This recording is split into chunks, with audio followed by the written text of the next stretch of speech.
Good morning, good afternoon, good evening. और सभी students को आप तैयार हो जाइए। हम लोग जो क्रैश कोर्स के लिए मैथमेटिक्स का कोर्स कर रहे हैं, मैं आपके साथ मैथ्स गुरु दिल्ली वाले संजय सर। इस चैनल पर जो crash course as a crash course है, लेकिन मैं पूरी डिटेल में कंसेप्ट, एक ऐसा कंसेप्ट जो सबसे बेहतर, यानी यूँ कहिए बेस्ट, सबसे आगे सबसे पहले आपको ये मिल रहा होगा।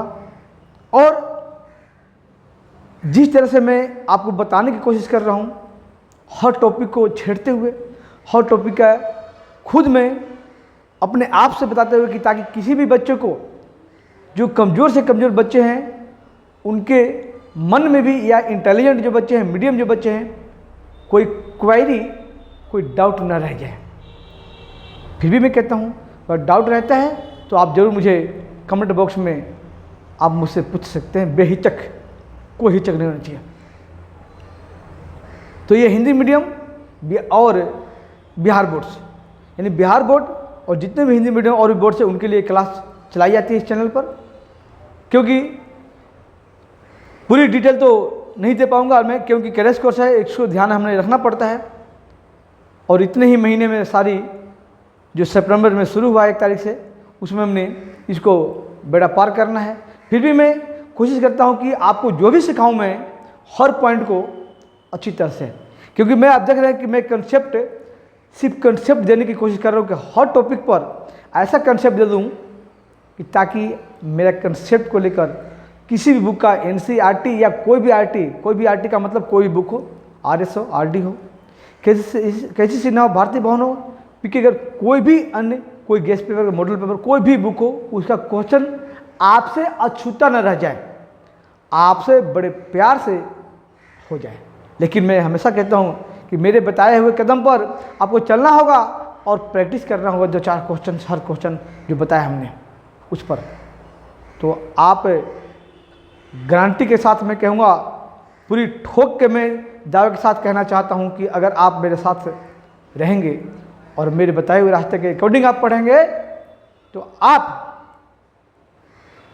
नॉलेज के साथ अपने बोर्ड्स में टॉपर्स तो बनेंगे ही, बिहार बोर्ड या कोई बोर्ड्स हो, साथ में हिंदी वाले बच्चे भी, हिंदी मीडियम के बच्चे भी मिशन इंडिया और IIT में शामिल होंगे। क्योंकि मेरे लाइव क्लास जो चलती है सुंदर बेल क्लासेस पर, SBC बिहार बोर्ड पर हिंदी मीडियम वाले का, और सुंदर बेल क्लासेस पर इंग्लिश मीडियम वाले का, 9th 10th 11th 12th, उनका मिशन इंडिया और IIT तक पहुंचाना है। तो आप भी पहुंचोगे, है ना, आप भी पहुंचोगे। तो आज का लेक्चर नंबर 8, जैसा कि चैप्टर जानते हैं, वास्तविक संख्याएं, रियल नंबर्स।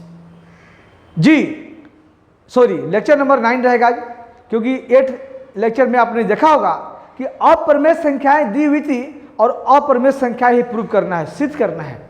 दिया हुआ था अप्रमेय संख्या दिया होता है। और एक क्वेश्चन मैं बता दूं कि ये लेक्चर नंबर 8 और आज जो 9th होना है, एकदम इंपॉर्टेंट है। एक क्वेश्चन किसी भी बोर्ड के लिए आना ही आना है।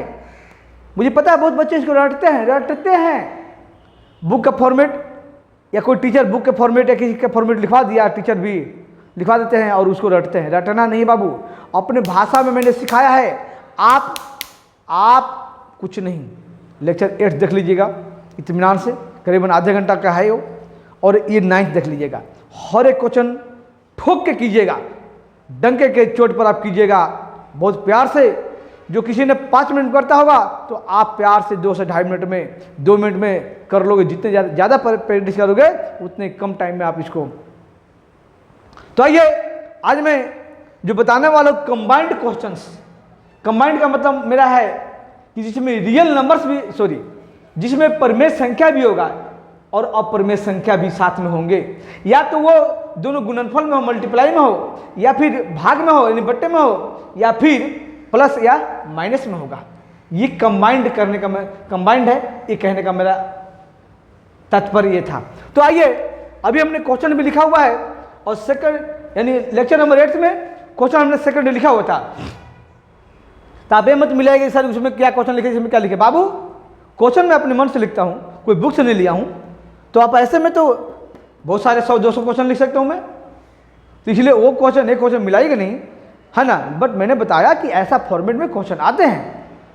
कई बच्चे लग सर जो बता दिए वही पेपर में आएगा। भैया वही आएगा, वही का मतलब ये नहीं कि जो मैंने क्वेश्चन लिख दिया एकदम वही आ ही जाए, भैया इसी तरह से आएगा मेरे प्यारे बच्चे। तो आप ध्यान दीजिएगा कि किस तरह से सॉल्व होता है, इत्मीनान से पूरी वीडियो को देखिए आप लोग, और इसके बाद आप लोग कहिएगा अब समझ आया कि नहीं आया। कुछ डाउट होगा तो कमेंट बॉक्स में जरूर आप मुझे बताएं, है ना। और कोई टीचर भी अगर हैं, कोई पेरेंट्स हैं, सबसे मैं कहना चाहूँगा कि आप लोग मुझे सजेस्ट कर सकते हैं, मुझे सलाह दे सकते हैं कि और मैं बच्चों के लिए क्या कर सकता हूँ कि हमारे कमज़ोर बच्चे भी, हिंदी मीडियम के बच्चा भी, चाहे बिहार को, यूपी को, कहीं के भी हो, वो अछूता ना रहे किसी क्वेश्चन से। ये न कहे कि हमारे मैथमेटिक्स में कोई टॉपिक हमें टफ लगता है, नहीं मैं आ गया तो नहीं, कोई टफ नहीं होगा। तो आइए अब मैं इसको 2 टाइप से बताऊंगा जी। 2 टाइप्स कहने का मतलब है कि ये आपको छोटे लेवल पर यानी 2 नंबर्स के भी आते हैं या 3 या 4 नंबर्स में भी आते हैं, ये मार्क्स में आते हैं। किसी बोर्ड में हो सकता है अलग अलग मार्क्स होंगे, नो प्रॉब्लम। तो मैं इस तरह से बताना चाहूँगा मैं। तो आइए सबसे पहले इसी क्वेश्चन को, इतने क्वेश्चन कहो सर ये सारे क्वेश्चन सॉल्व करोगे, मैंने डॉट डॉट लिखा है, मैंने ऐसा और भी क्वेश्चन हो सकता है, सो ऑन। तो मैंने कहा सारे नहीं करूँगा, 1-2 करूँगा, आपको समझ आ जाएगा, ठीक है। तो मैंने कहा कि जब 2 नंबर्स के लिए करेंगे तो क्या करेंगे। तो सबसे पहले 2 नंबर्स के लिए, छोटे नंबर्स के लिए जब आएंगे, है ना, ये लघु त्रिय में जब आएगा, ओके, शॉर्ट क्वेश्चन आंसर में आएगा तो क्या करेंगे। तो आइए हम लोग स्टार्ट करेंगे। चलिए मैं इसमें से कोई भी लेता हूँ, है ना। चलिए मैं इसको ले लेकर इसको एक लेता हूँ, मैं एक इसको लेता हूँ और एक इसको लेता हूँ, इसको भी ले सकता हूँ मैं। तो इन दोनों को मैं लेता हूँ ताकि आपको समझा पाऊँ कि भाई क्या हो सकता है। आइए ये सॉल्यूशन मैं करने जा रहा हूँ, आप लोग ध्यान रखिएगा और आप लोग लाइक्स, कमेंट्स और शेयर कीजिएगा। कमेंट्स में कुछ भी आप सजेस्ट सलाह दे सकते हैं और कुछ भी आप लिख सकते हैं, अच्छी अच्छी बातें या जैसा भी मन में आता लिखिए, कोई दिक्कत नहीं है हमें, ठीक है। तो आइए क्या मैं करना चाहूँगा बाबू, करना चाहूँगा कि भाई हमने ये 4 यानी 4 मतलब के लिए 2 मार्क्स के लिए, हो सकता है अलग अलग बोर्ड्स में कुछ अलग मार्क्स हो, नो प्रॉब्लम। छोटे लेवल के लिए, लघु त्रिय के लिए मैं कर रहा हूँ, शॉर्ट आंसर क्वेश्चन के लिए कर रहा हूँ। ध्यान दीजिएगा, मैंने पहले लिया ये, चलिए पहला के लिया 2√3/5 है, इसको हमने प्रूफ करना है, इसे सिद्ध करना है कि ये अपरिमेय है। हाँ यहाँ क्वेश्चन में लिखा नहीं मैंने, लिख दो मैं कि अपरिमेय है जी। प्रूफ करना है कि अपरिमेय यानी इरेशनल नंबर अपरिमेय है, ये भी लिख दीजिए। हाँ लिख दिया मैंने, बहुत सारे क्वेश्चन है, कोई दिक्कत नहीं, इसको हमने इज्जत से बोला है क्वेश्चन को भी। आइए तो ध्यान दीजिएगा, मैं बता चुका हूँ पहले भी हमने क्या सबसे पहले लिखना है बाबू। तो पहले लेट कर लेना है, सोल्यूशन यहाँ से करूँगा मैं यहाँ से। तो क्या करना है, मान लेना है, क्या माना कि यहाँ भी शुरू करना है जैसे मैंने लेक्चर नंबर 8 में बताया था, 2√3/5 एक प्यार से लिखना है अपने भाषा में, किसी के भाषा नहीं, किताबी क्रीड़ा नहीं, परिमेय संख्या सबके साथ ही करना है जितना भी है। कैसा है, जब परिमेय संख्या है तो कैसा है भाई, तो जैसा कि 2√3/5 बराबर क्या होगा, कुछ भी ले लीजिए, P/Q, A/B, M/N, भाई बट्टे में तो होंगे ना, हर और अंश होंगे। तो मैंने यहाँ पर अब लेता हूँ A/B, उसमें लिया था P/Q, कोई दिक्कत नहीं है, A/B। और कैसे सच लिखना होगा बाबू कि कभी ध्यान रखना, P तो B जो नीचे हर है वो 0 नहीं होना चाहिए, ये तो पता होना, क्योंकि हर नीचे 0 हो जाए तो अपरिभाषित भिन्न बन जाता है, अपरिभाषित ये परिमेय संख्या हो जाएगा। और साथ में और क्या, साथ में हमने ये भी लिख देना है कि भाई A और B क्या है, A और B क्या है, को प्राइम, अब इसमें कि सअभाज्य संख्या है। तो सअभाज्य का मतलब लेक्चर 8 में समझा चुका हूँ, आप वहाँ देखिएगा। तो यहाँ लिख सकता हूँ मैं, लेकिन यहाँ ना भी लिखूँ तो कोई दिक्कत नहीं होने वाला है, कोई दिक्कत नहीं होने। अगर लिख भी दीजिएगा तो क्या लिखेगा, यही लिखेगा कि भाई A, ध्यान दीजिए बड़े प्यार से सीखेंगे बाबू, टाइम मत देखिएगा, टाइम देखेगा तो आप नहीं सीख पाओगे। करने के लिए तो मैं 1 मिनट में कर दूंगा, लेकिन नहीं ना, आप समझा नहीं पाऊंगा, इसलिए डिटेल में समझाने की कोशिश करता हूं मैं। ए और बी क्या है? सह अभाज्य। जी, सहअभाज्य मतलब क्या होता है? कोप्राइम, यानी जिसमें ए और बी में कोई ऐसा गुणनखंड ही नहीं बनता इसका जो कॉमन हो दोनों में, है ना? ठीक है, सहअभाज्य है जी, ये भी लिखना हमने। चलिए अब हमने काम शुरू करना है भाई, अब यहां से काम शुरू करना है भाई। 4 नंबर में आएगा, 2 नंबर में आएगा, तो यहां तक तो सेम करना है, लेकिन यहां से अब 2 नंबर के लिए काम शुरू हो रहा है कि 2 मार्क्स में कैसे आएंगे, छोटे लघुत्तरीय में कैसे आएंगे। तो आइए, बस कुछ नहीं बाबू, बहुत आसान है। जो हमने उसमें कराया था वो चीज़ अभी नहीं करना है यहाँ पर, बस जो लिखिए अब बराबर जो लिए हैं इक्वल टू में ए अपॉन बी, ए बटा बी, यानी ए अपॉन बी यानी ए बटा बी, बस कुछ नहीं। ये क्रॉस मल्टीप्लाई कीजिए, ध्यान दीजिएगा। 2√3 बराबर, जादू है, बहुत तुरंत होने वाला है। 5 यहाँ आ जाएगा, 5 ये आ गया, ठीक है। अब 2 को भी हटाइए, अभी समझ आया क्यों हटा रहा हूँ मैं। अब 2 भाई गुना में तो नीचे भाग में आ जाएगा, बट्टे में आ जाएगा, तो 5a अब बटा क्या हो जाएगा 2b जी।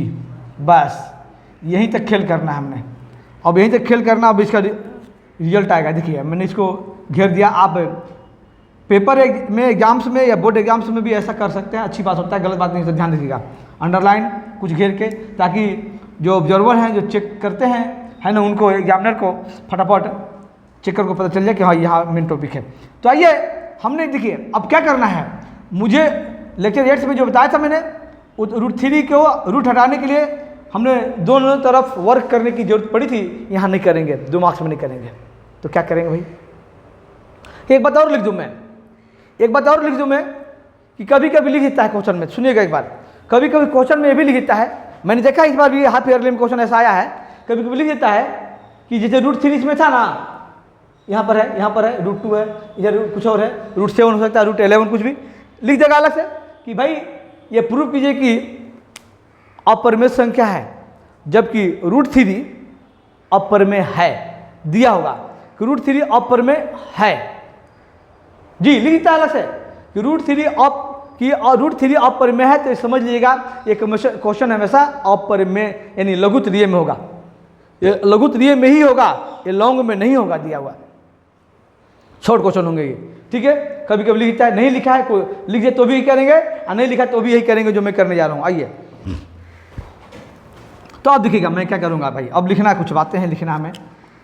आप जानते हैं हमने पहले ही ए और बी तो आप पूर्णांक संख्या पर है, ए और बी पूर्णांक संख्या है। आप पूर्णांक संख्या हमेशा क्या होते हैं, परिमेय संख्या होता है बाबू।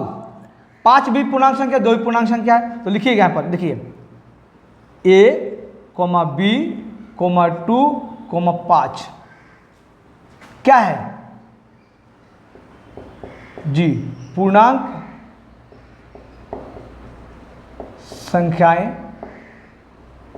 हैं जी, पूर्णांक संख्या है, ये समझ रहे आप बात यहाँ पर, ही ना है जी। तो जब पूर्णांक संख्या है तो बताइए जो पूर्णांक संख्या होता है वो क्या होता है, परिमेय संख्या होता है ना।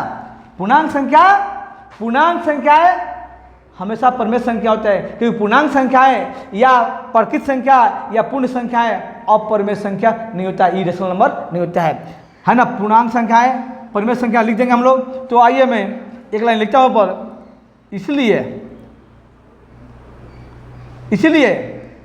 a, b, 2, 5 सभी क्या होंगे, परिमेय संख्या होंगे, परिमेय संख्याएं हैं जी, हैं, बिल्कुल है। अब मैं इसके बाद मैं चाहूँगा कि काम हो जाएगा हमारे इतने में, मैं यहाँ से लिखना चाहूँगा इसके बाद, ध्यान दीजिएगा, है ना, या चाहो चलो ऊपर लिखता हूँ, कोई दिक्कत नहीं है। आइए है तो बाबू आप ये भी जानते होंगे कि जब परिमेय संख्या है तो 2 या 2 से अधिक परिमेय संख्याओं का गुणनफल, है ना, भागफल या योग या अंतर हमेशा परिमेय संख्या होता है। हमने यहाँ योग और अंतर नहीं है, इसलिए मैं योग और अंतर नहीं लिखूंगा, जिसमें रहेगा उसमें लिखना पड़ेगा। यहाँ पर मैंने गुणनफल है और ये भाग भी है ना। तो आइए हम लिखना है, बहुत छोटा सा करना है इसमें। देखिए 2 या 2 से अधिक, जी 2 या 2 से अधिक परमेय संख्याओं का गुणनफल, गुणनफल भागफल, बट्टे को भागफल बोलेंगे, क्वोशंट इंग्लिश में बोलेंगे भागफल। अब मैंने कहा योग या अंतर, इसमें नहीं, योग मतलब प्लस और अंतर मतलब माइनस, जैसे माइनस वाला। तो गुणनफल हमेशा क्या होता है बाबू, हमेशा परमेय संख्या, परमेय संख्या या संख्याएं होते हैं। लीजिए जी, हमेशा परमेय संख्या होते हैं। जब इतना हो गया तो मैं लिखूंगा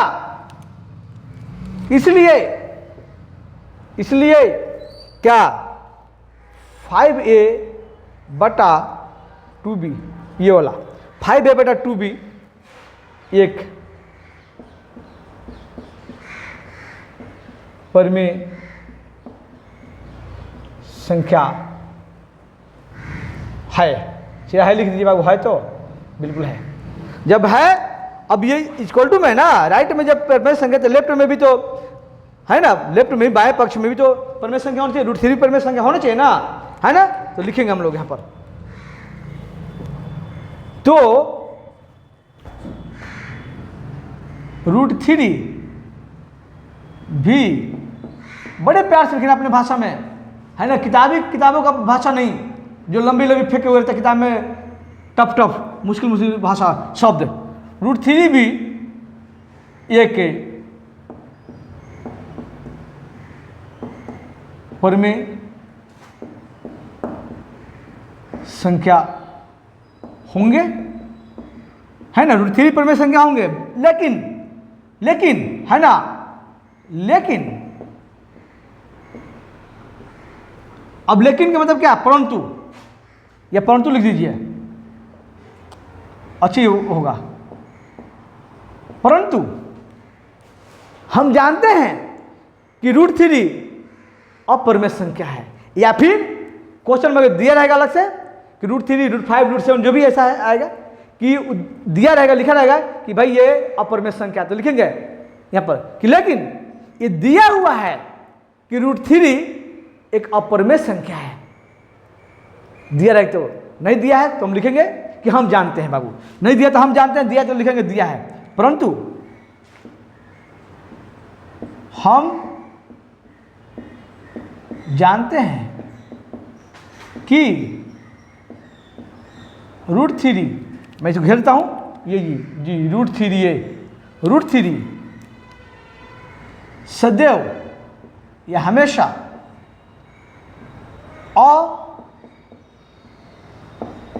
अपरमेय संख्या है। जी, यह अपरमेय संख्या है ना। तो भाई अपरमेय संख्या है, तो अब ध्यान दीजिएगा, जब अपरमेय संख्या है ना, √3, तो बताइए, तो अब ये जो क्वेश्चन है यहाँ पर अब आएंगे हम लोग, यहाँ पर इसीलिए जब √3 अपरमेय संख्या हो गया, तो इसीलिए हमारा मानना, जो हमने माने हैं, मानना गलत है, कॉन्ट्रडिक्शन है, यहाँ इंग्लिश में होता है वो, गलत है कि 2√3 बटा 5 परमेय संख्या है। हमारा मानना क्या है, गलत है कि परमेय संख्या है। ध्यान दीजिएगा, एक लाइन, एक दो लाइन और मैं लिखूंगा कि हमारा ये मानना गलत है कि भाई ये परमेय संख्या है, तो एक लाइन और लिखूंगा, ये लिखूंगा मैं क्या, तो मैं इसके लिए चाहूँगा कि कुछ आपको मैं कुछ मिटा दूँ, कुछ हल्का सा मैं चाहूँगा कि कुछ बोर्ड को साफ करूँ ताकि आपको अच्छी तरह से ये दिखे। थोड़ा सा मैं चाहूँगा मिटाना चाहूँगा। आइए, तो आइए हमें इतने ही थोड़ा सा बोर्ड साफ करना था कि भाई हमने जब यहाँ तक लिख लिया ना कि भाई 2√3/5 परमेय संख्या है, ये हमारा मानना गलत हो गया कि परमेय संख्या है, नहीं है परमेय संख्या है, तो क्या भाई, तो यह है सिद्ध हुआ।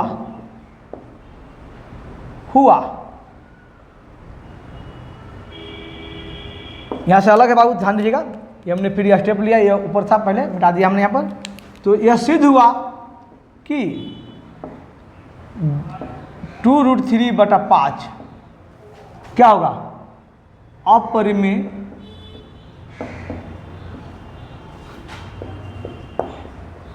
संख्या है। क्योंकि यहां पे लिख दीजिए, क्योंकि क्योंकि 2 और 5 तो परमेय है, 2 और 5 तो भाई पूर्णांक संख्या इंटीजर है, तो परमेय है। तो परमेय का गुणनफल और परमेय और अपरिमेय का गुणनफल और भागफल हमेशा अपरिमेय होता है। हमने लेक्चर नंबर 8 में बताई थी, तो यहाँ लिखना पड़ेगा भाई, क्योंकि परमेय और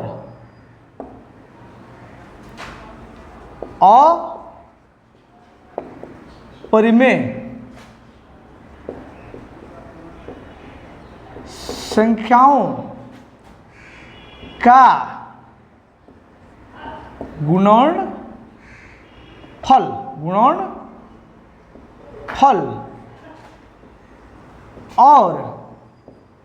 और भागफल, यानी बट्टे में है ना, भागफल बोलेंगे, भागफल हमेशा या सदैव, या सदैव यूज कर दिया, सदैव अपरिमेय होता है। अपरिमेय जी बिल्कुल आपके भाषा में लिखा गया बाबू, होता है। आप भी अपने भाषा में लिखिएगा पढ़ के, मैं नहीं कह रहा हूँ कि जो मैंने लिख दिया उसको रट लेना है। जी अपरिमेय होता है, यही सिद्ध हो गया है, ये मैंने रीजन दे दिया, ये सिद्ध हो गया है, ये मैंने दे दिया रीजन, कारण ये भाई संख्या है क्योंकि परमेय और अपरिमेय संख्याओं का गुणनफल और भागफल सदैव अपरिमेय होता है। बस यहीं तक करना है, आपको इससे आगे नहीं बढ़ना है। इतना लिख के आइएगा, आपको 2 नंबर में है या 3 नंबर में एकदम पक्का आपको आएगा, पक्का क्वेश्चन मिलेगा तो हो जाएगा। लेकिन अब मैं इसी क्वेश्चन को बताने जाऊंगा आपको कि भाई अगर ये 4 नंबर में आ गया, लॉन्ग क्वेश्चन में आ गया, 3 नंबर में आ गया, तो क्या करेंगे सर। तो आइए मैं उसके लिए बता, हाँ अगर ये क्वेश्चन अति लघुत्तरीय में भी डाल दिया तो कोई दिक्कत नहीं है, लघुत्तरीय या अति लघुत्तरीय में भी डाल दिया 2 मार्क्स में तो भी कोई दिक्कत नहीं है, करना यही आप पड़ेगा आपको। तो बड़े प्यार से अपने भाषा में सीखेंगे। आइए मैं इसको लॉन्ग क्वेश्चन के लिए मैं क्या कर सकता हूँ या आप लोग क्या कीजिएगा, आइए उसके लिए मैं बताना चाहूँगा, आप बने रहिए ध्यान से।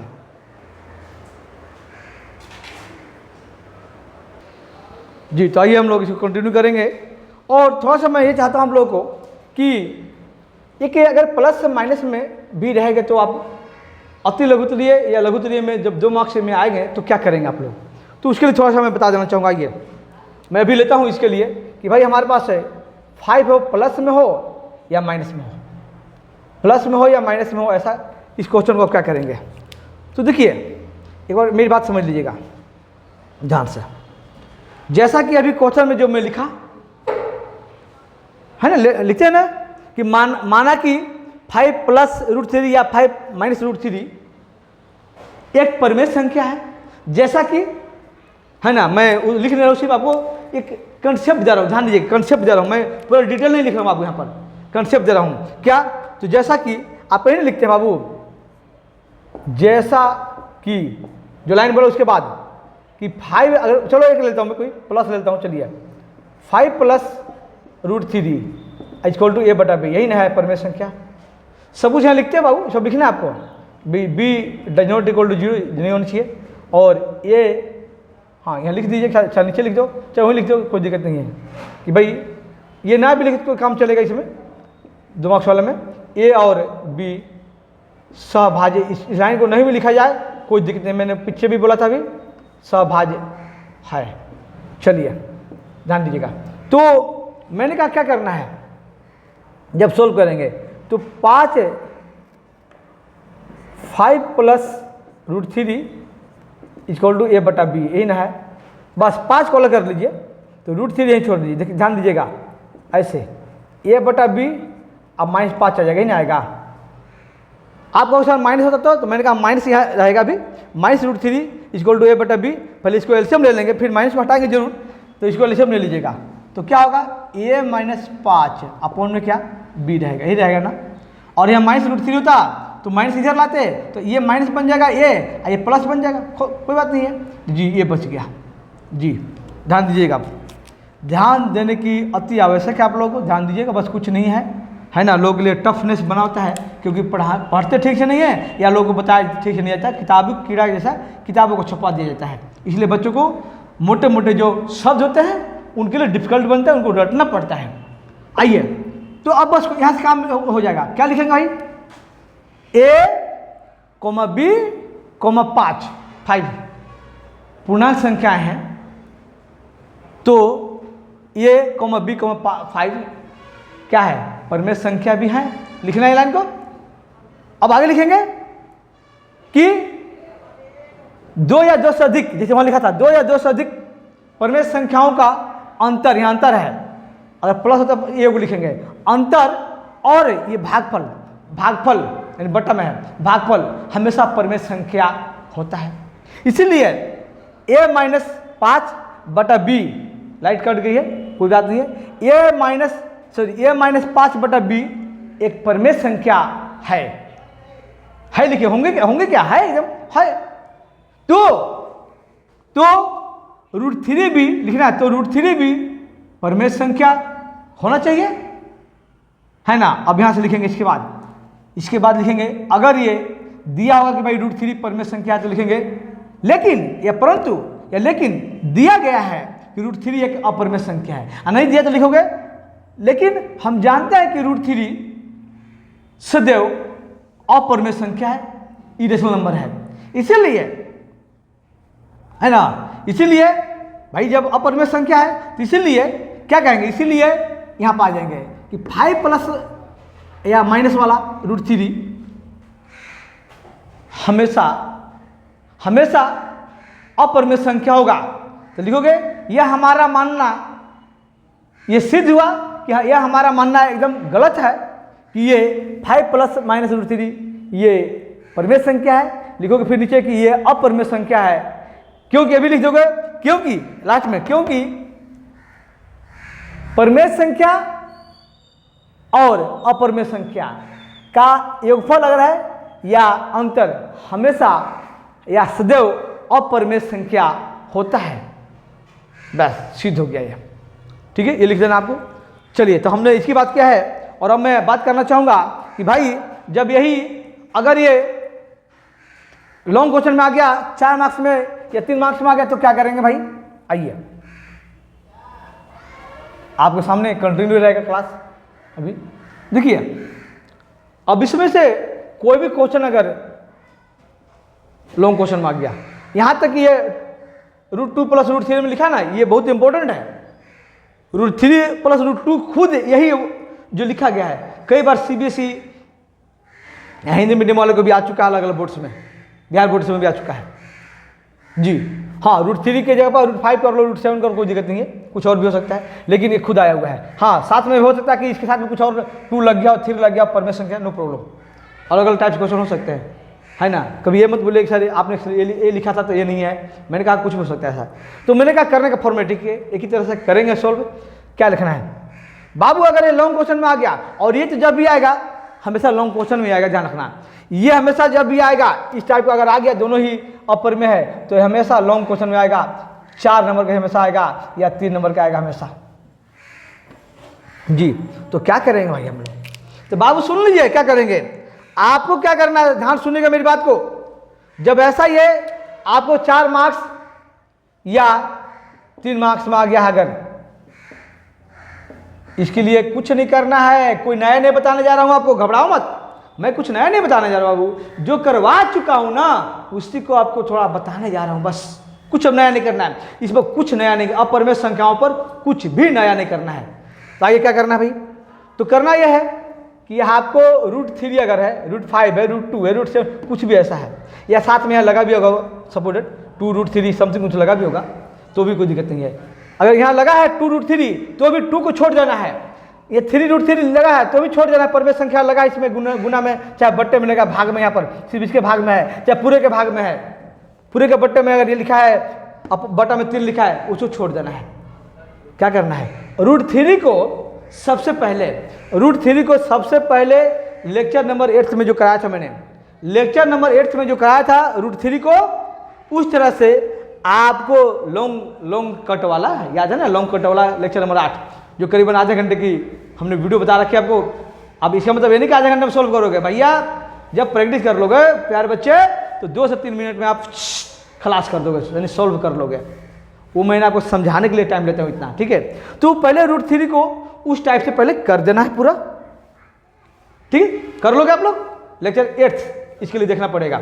तो वो कर देना है √3 को उस तरह से कर देना है। जब उतना कर लोगे ना, उतना जब आप कर लोगे, जब आप √3 को सिद्ध कर दिए, आप सिद्ध कर दें कि √3 एक परिमेय संख्या है। जब ये सिद्ध कर दिए लेक्चर, इसके मैंने कहा कि इसके लिए लेक्चर नंबर 8 देख लीजिएगा, है ना, 8 देखिएगा आप लोग, ठीक है। जब ये कर दिए आप लोग तो अब क्या करेंगे भाई, जब कर दिए तो अब आपको करना है बहुत प्यार से, जो अभी मैंने इसके पहले जो बताई थी वो बात करना। क्या, हाँ मैंने कहा यहाँ साथ में 2 या बट्टे में लगा हो या पूरे के बट्टे में लगा तो ही परिमेय संख्या कोई हो तो भी कोई दिक्कत नहीं। परिमेय संख्या जानते हो ना क्या होता है, उसके लिए लेक्चर 8 देख लीजिए, पता लग जाएगा आपको। तो मैं क्या करूँगा, अब क्या करोगे, तो अब लिखोगे भाई, तब लिखोगे ये परिमेय है और ये अपरिमेय, तो प्रूफ कर दिए, सिद्ध कर दिए। तो अब लिखोगे कि क्या, हम जानते हैं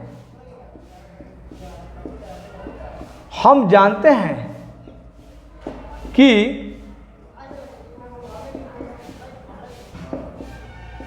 परिमेय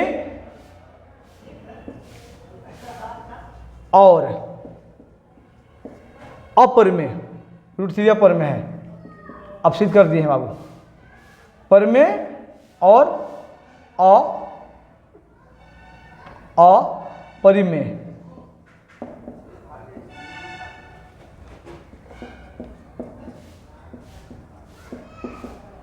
संख्याओं का अगर योग है तो योग लिख दीजिए, अंतर है तो माइनस में तो माइनस में लिख दीजिए, गुणनफल, भाग है तो भाग लिख दीजिएगा, या दोनों है तो सब मिला लिख दीजिए। जैसा कि मैंने अभी लिखने के लिए सिखाया उसके पहले, तो संख्या यहाँ तो मान लो प्लस लिया हमने, तो संख्याओं का योग क्या होता है, परिमेय और अपरिमेय संख्याओं का योग, है ना, सदैव क्या होता है, सदैव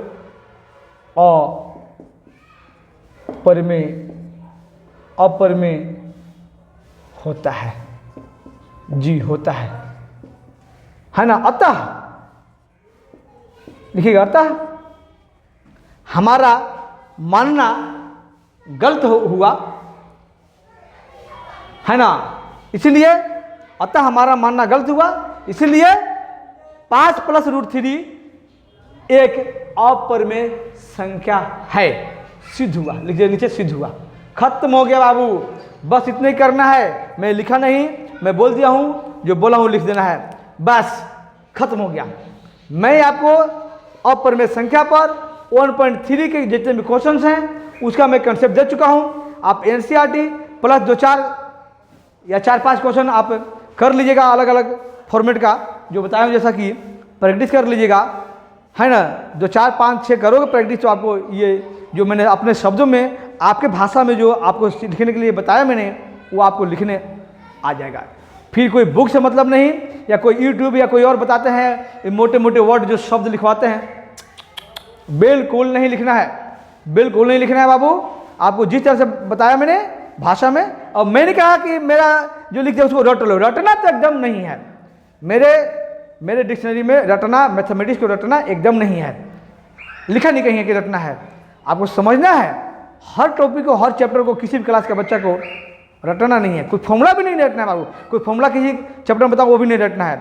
मैं 25 फॉर्मूला को 5 फॉर्मूला में निपटाता हूँ, है ना। 11th क्लास वगैरह में होता है 50-100 फॉर्मूले लोग लिखवाते हैं, है ना, रिफ्रेशर बुक से।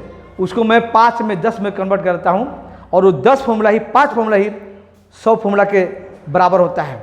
जी, मैं इस तरह पढ़ाता हूँ ताकि बच्चों को बोझ कम कर दिया जाए, ना कि बोझ बढ़ा दिया जाए। भैया जितने ज़्यादा फॉर्मूला लिखाओगे बच्चों का बोझ बढ़ जाएगा।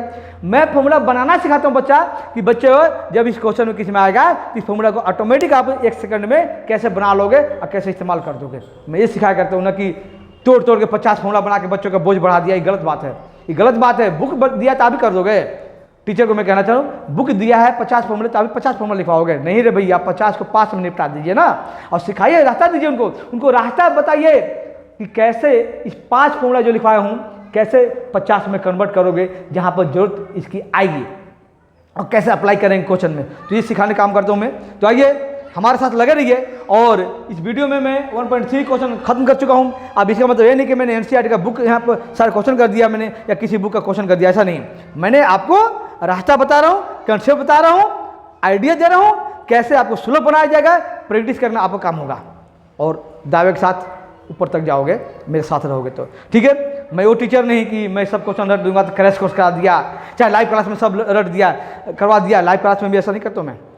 पीडीएफ करने वाले कोई और, जो पीडीएफ बनाते हैं सारे क्वेश्चन को आपको बोर्ड में कराते हैं ना, डिजिटल बोर्ड या व्हाइट बोर्ड पर, तो वो आपको पंगु बना रहे हैं, कमजोर बना रहे हैं।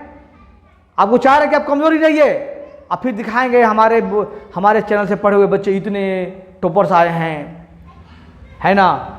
भैया रटना नहीं है, छापना नहीं है, बस मेरे साथ स्ट्रॉन्ग बोलो, है ना। मतलब आपको 70% भी 75% भी नंबर का आ गया ना, तो अभी इसका मतलब ये नहीं कि आपको नॉलेज नहीं है। आपका भी नॉलेज सिर पर चढ़ के बोलेगा और आप भी एनडी और आईटी तक पहुंचोगे।